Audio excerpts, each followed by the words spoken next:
বাড়ি থেকে আজকে বেরোনোর কথা ছিল 8টায়, কিন্তু বেরোতে বেরোতে প্রায় 9টা মতো হয়েই গিয়েছিল। তো আমার তো এরকমটা হয়, তোমাদের কার কার এরকম হয় কমেন্টস করে জানিও যে 1 ঘন্টা লেটেই থাকি। তো রাস্তায় দেখো একটা ফলের দোকানে দাঁড়িয়ে পড়েছি কিছু ফল নেব বলে। 5 রকম করে 2 জায়গায় ফল নিচ্ছি, মানে মারা একটা দেবে আর আমরা। তোমরা কি এখনো কেউ বুঝতে পারছো যে আমরা কোথায় যাচ্ছি? না বললে বা বুঝবেই কি করে? যাচ্ছি বাবা লোকনাথ বাবার ধামে চাকলাতে। প্রথমে এরকমই প্ল্যানিং আছে, প্রথমে চাকলাতে যাব, তারপরে ওখানে প্রসাদ খেয়ে তারপরে যাব কচুয়াতে।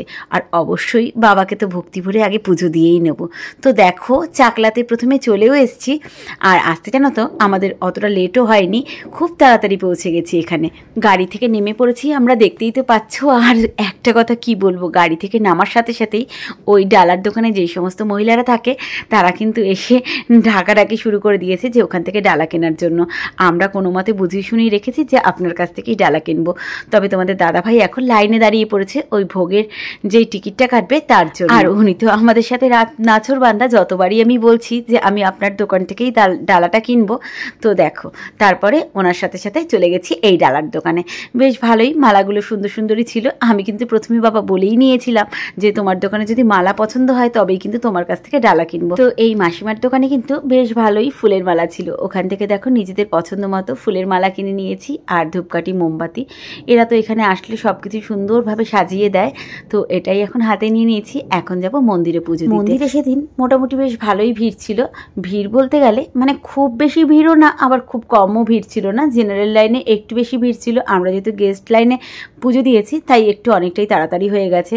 তবে গেস্ট লাইনে পুজো দেওয়ার একটা কি মানে ভালো দিক বলো তো, যে বাবার একদম কাছে বসে সুন্দর করে পুরোহিত মশাই মন্ত্র বলে পুজোটা দেওয়া যায়। আর মানে কি মনে একটু শান্তি লাগে।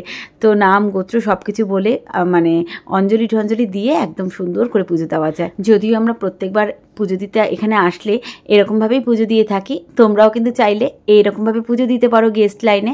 100 টাকা করে প্রত্যেকের মাথা পিছু নেয়। তবে এটুকু বলতে পারি যে মনে শান্তি লাগবে পুজোটা দেওয়ার পরে। দেখো আমরা পুজো দিয়ে কত সুন্দর করে বেরিয়েও পড়েছি, তাড়াতাড়ি হয়ে গেছে। আর তারপরে ধূপকাঠিটা ওখানে জ্বালিয়ে দিয়ে চলে এসেছি সোজা ফুচকার এখানে। তো আমি তোমাদের একটা কথা বলতে পারি যে এখানে যদি চাকলাতে তোমরা কেউ আসো তো এনার কাছ থেকে কিন্তু ফুচকা খেয়েই। এত জায়গায় আমরা ফুচকা খাই, মানে এই ফুচকাটা ছিল মানে আমার জীবনে সেরা ফুচকা।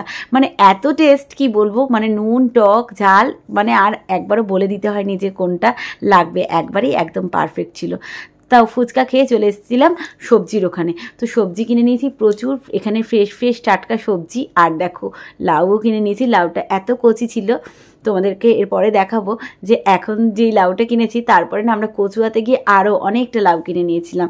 তো যাই হোক দেখো এখন প্রসাদ গ্রহণের জন্য বসে গিয়েছিলাম, প্রসাদও খেয়ে নিয়েছি। বেশ সুন্দর এখানের প্রসাদের কথা আর কি বলবো, প্রসাদ যেরকমই হোক সেরকমটাই সুন্দর। এখানে গোপালের কাপড় টাপড় অনেক, মানে ঠাকুরের পাতার আসনে পাতার জন্য অনেক কাপড় বিক্রি হচ্ছিল, বেশ সুন্দর সুন্দর ডিজাইন করা, সেখান থেকেও কিনে নিয়েছি। মানে কোথাও আসবো আর আমি কিছু কিনবো না, এটা তো হতেই পারে না। আবার তার মধ্যে লোকনাথ বাবার মন্দিরের ওখানে তো বেশ বেশ অনেকটাই দোকান ছিল, অনেকগুলোই।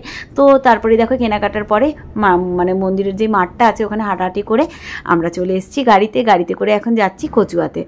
তো ওখানে এত জিনিস কেনাকাটি করছিলাম আর মানে বেরাতেই ইচ্ছে করছিল না। তো কচুয়াতে যাওয়ার পথে দেখো একটা বাড়িতে তোমাদের দাদাভাই ঢুকেছে। গ্রামের মধ্যে দিয়ে আসছিলাম, তখন তোমার দাদাভাইয়ের একটাই চিন্তা, জানো তো ও কোথাও গ্রামে গেলে ওই দেশি মোরগ বা মুরগি পেলে নিয়ে যায়। তো এরকমই একটা খোঁজে এসছিলাম, কিন্তু এখানে যাই হোক আমার তো নেওয়ার একদমই ইচ্ছা ছিল না।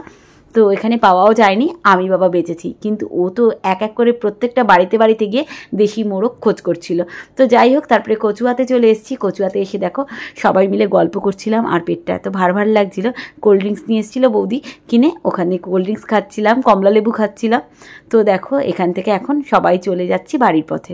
আর দেখো কতগুলো আবার লাউও কেনা হচ্ছে এখান থেকে।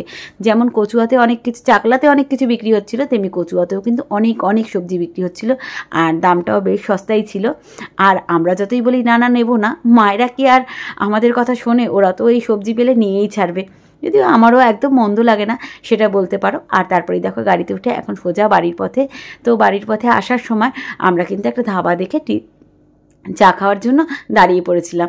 তো চা খেতে এসে মনের মতো পছন্দ মতো বিস্কিট না হলে তো চলবেই না, আর আমার না এই বাদাম দেওয়া বিস্কুটটা ভীষণ ভালো লাগে। তো ছেলেরা দেখো একের পর এক দিদানের কাছ থেকে তো যা খুশি তাই আবদার করে করে খেয়েই চলছে। আর তোমাদের দাদা ভাইয়ের আমি একটু গল্প করছি বসে বসে।